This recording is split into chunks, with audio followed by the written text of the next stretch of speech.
En el corazón de Creta, una isla bañada por los mares y protegida por los dioses, surgió una historia de ambición, amor y tragedia que marcó la mitología griega para siempre. Es el relato del Minotauro, un ser atrapado entre dos mundos, condenado a habitar en un oscuro laberinto, víctima de los caprichos de los dioses y los errores de los hombres. Todo comenzó con una promesa rota del rey Minos. Minos era hijo de Zeus, el rey de los dioses, y de Europa, una princesa fenicia cuya belleza capturó el corazón del dios del trueno. Según la leyenda, Zeus, en forma de un toro blanco divino, llevó a Europa a Creta, donde dio a luz a 3 hijos, Minos, Radamantis y Sarpedón. Cuando el rey de Creta, Asterión, quien había adoptado a Minos y sus hermanos, murió sin dejar herederos legítimos, se desató una disputa por el trono. Minos, en su ambición de reinar, proclamó que los dioses favorecían su derecho al poder. Para demostrarlo, pidió al dios del mar, Poseidón, que le enviara una señal divina. Poseidón respondió enviando un magnífico toro blanco que emergió de las profundidades del océano, una criatura tan deslumbrante que toda Creta lo reconoció como un milagro. Minos prometió sacrificarlo en honor al dios, pero su ambición y codicia lo llevaron a incumplir su palabra. El toro era demasiado hermoso para perderlo, y en su lugar sacrificó un toro común, desatando la furia de Poseidón. Pasífae, la esposa de Minos, era una figura de gran belleza y misterio. Hija del titán Helios, el dios del sol, y de Perseis, una ninfa oceánica, Pasífae heredó un linaje divino y poderes mágicos que la distinguían entre los mortales. Aunque su matrimonio con Minos unió linajes poderosos y fortaleció su reino, su relación estuvo marcada por los caprichos divinos. Poseidón, enfurecido por la desobediencia de Minos, decidió castigar al rey de una manera que humillara tanto su orgullo como su reino. El dios desató una maldición sobre Pasífae, haciéndola presa de un deseo antinatural e incontrolable por el toro blanco que Minos había salvado. Pasífae, atormentada por el deseo que Poseidón había sembrado en su corazón, buscó la ayuda de Dédalo, un artesano y arquitecto exiliado en Creta, conocido por su ingenio y habilidad. Dédalo, obedeciendo las órdenes de la reina, construyó una estructura de madera y cuero en forma de vaca para que Pasífae pudiera consumar su obsesión. De esa unión nació Asterión, conocido como el Minotauro. Aunque su nombre original significa el Señor de las Estrellas, su apariencia fue vista como un castigo divino, un ser híbrido, mitad hombre y mitad toro, que despertaba tanto miedo como compasión. Minos, al ver a la criatura, quedó horrorizado. Para proteger su reputación y ocultar la vergüenza de su linaje, ordenó a Dédalo construir el laberinto, una prisión tan intrincada que nadie pudiera escapar. Allí, el Minotauro fue encerrado, condenado a vivir en la oscuridad y el aislamiento, alimentado por los sacrificios humanos que Minos exigía a Atenas como tributo. El laberinto, diseñado por el ingenioso Dédalo, era una obra maestra de la ingeniería, pero también un lugar de sufrimiento eterno. Sus pasillos interminables estaban hechos para confundir, para atrapar a quienes osaran entrar. En el centro de este vasto enigma vivía el Minotauro, un ser condenado a la soledad absoluta, a la oscuridad perpetua y a una existencia que nunca entendió completamente. El Minotauro, al que su madre Pasífae llamó Asterión, había llegado al mundo como una criatura inocente.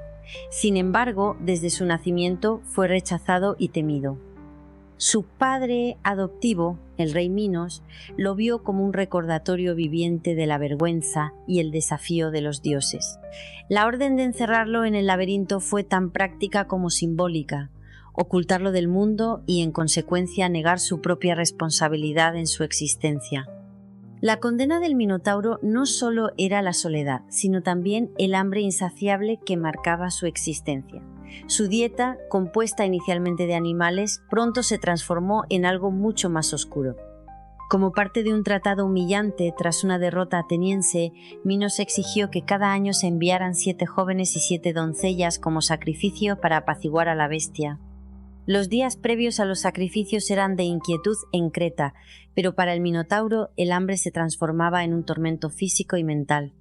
Aunque retratado como un monstruo insensible, era también una criatura consciente. El eco de los pasos de los sacrificados resonaba en el laberinto, y él, arrastrado por su naturaleza y su necesidad, se convertía en el verdugo involuntario de aquellas almas inocentes. ¿Sentía culpa? ¿Dolor? La respuesta permanece perdida en los giros del laberinto, pero algunos relatos sugieren que sus rugidos no eran solo de ferocidad, sino también de sufrimiento. El Minotauro nunca vio el sol. Su única compañía era el frío de las paredes de piedra y el susurro de los vientos que se colaban por los estrechos pasillos. Su madre, Pasífae, que había intentado protegerlo, no pudo salvarlo de su destino. A pesar de su linaje divino, incluso ella estaba sometida a los designios de los dioses y a la voluntad de su esposo, Minos.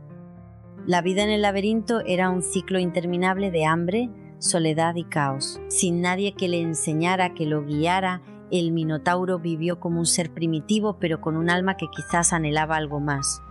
Su rugido era un grito al vacío, un intento desesperado de comunicar su dolor, su ira y su incomprensión de por qué había nacido para sufrir.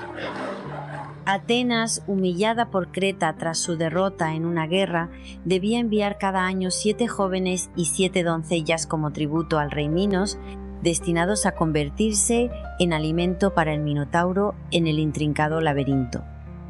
La población vivía sumida en el dolor y la impotencia, y Teseo, hijo del rey ateniense Egeo, no podía tolerar más el sufrimiento de su gente.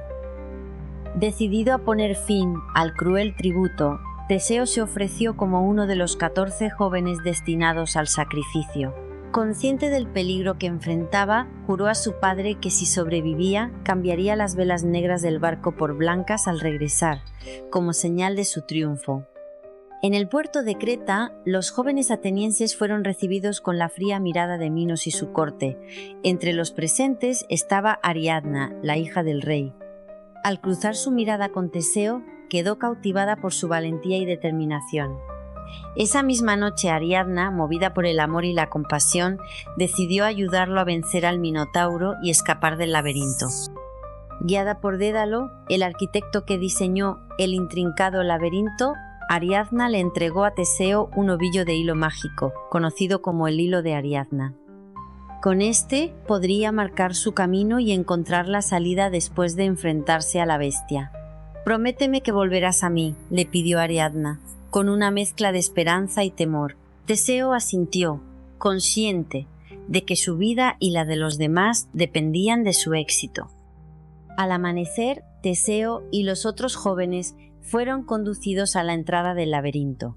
Los muros de piedra eran altos y opresivos, y la oscuridad que emanaba de su interior parecía absorber toda esperanza.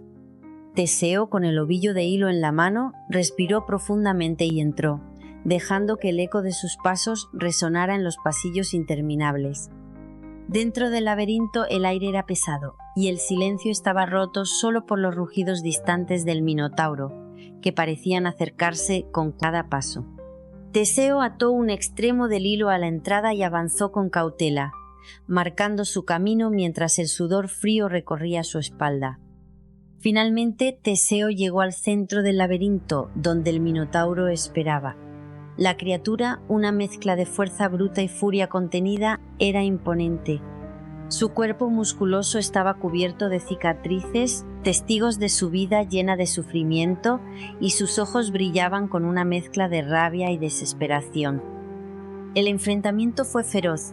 El Minotauro embistió a Teseo con una fuerza que parecía capaz de derribar los propios muros del laberinto.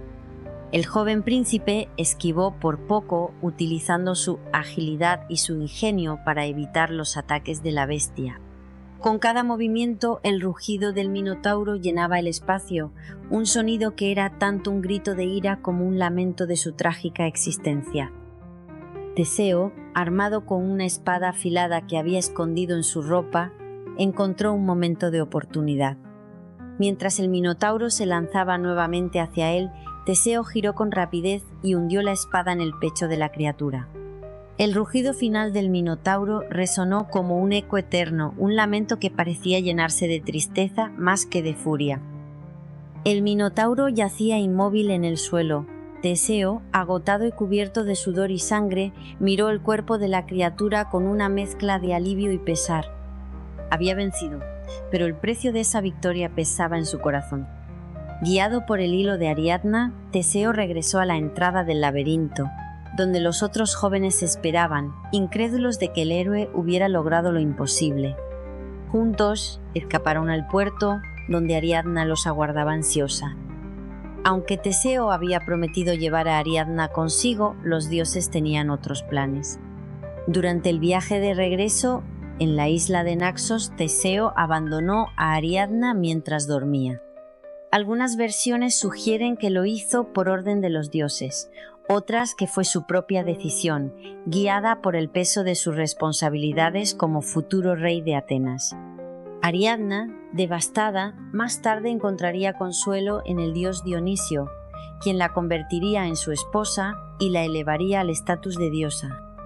Cuando Teseo regresó a Atenas, olvidó cambiar las velas negras por las blancas como había prometido su padre. Egeo, al ver las velas negras desde lo alto de un acantilado, creyó que su hijo había muerto y, consumido por el dolor, se arrojó al mar, que desde entonces lleva su nombre, el mar Egeo. La historia de Teseo y el Minotauro no es solo una hazaña heroica, sino también un relato cargado de emociones complejas: amor, traición, redención y sacrificio. Aunque Teseo fue celebrado como un héroe, las cicatrices de su viaje quedaron marcadas en su alma, al igual que el eco del rugido final del Minotauro, un recordatorio de que incluso los monstruos nacen de las tragedias humanas y divinas.